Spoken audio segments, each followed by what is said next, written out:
What's up, guys? Welcome back to the channel. Zach Hoereth here. Today we're going to be talking about respecting your time, and I'm heading to the bank right now, and I realize that I am totally disrespecting my time right now by even making this trip. Most people might say, "Oh, Zach, well, you're going to the bank, you're going to deposit money, you're going to grab money, to invest it." No.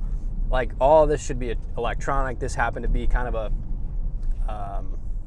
little different situation. That's why we're physically going there this time. I hate doing it. I think it's a waste of time. If it were me, I would very rarely leave my apartment other than go to the gym and maybe some socialization.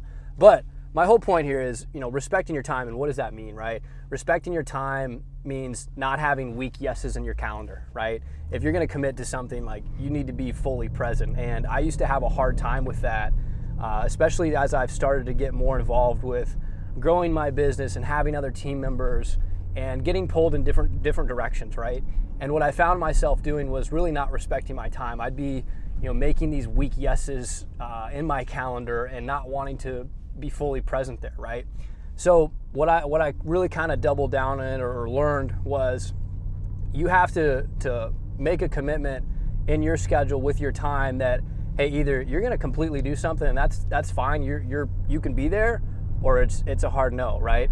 And there's ways to nicely say no, right? I have a problem with that, especially when it comes to, people, "Hey, can I pick your brain? Can I take you to coffee? Can I do this, do that?"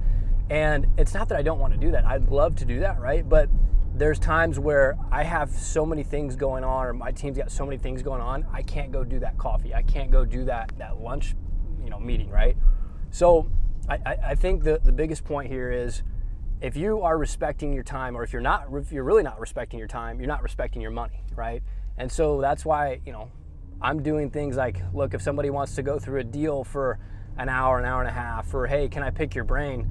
I'm charging for those calls, right? And it's really a small dent in terms of what the money is, or what's being charged for some of the value that people are getting, right? People always are looking for that, hey, well, what's in it for me kind of, model, right? What's here that I can learn? Well, you don't see, and I know Robert can attest to this, you don't see the hours that go into reading or self-educating to where people look to you as an expert in the industry. And so that's where, as I've kind of reflected more on my business is, dude, you got to be super, super respectful of your own time so that you can not only respect your money, but other people's time, right? So hopefully that there's some nuggets dropped there for you. I know that's something that I struggled with as I started to see my business grow pretty substantially, but really being super aware of where you want to put your time and how you want to spend it. Because I don't know about you guys, but I know I have only a limited amount of time on this earth, so I want to spend it as wisely as possible. So as usual, I appreciate you guys watching. Like, subscribe, share.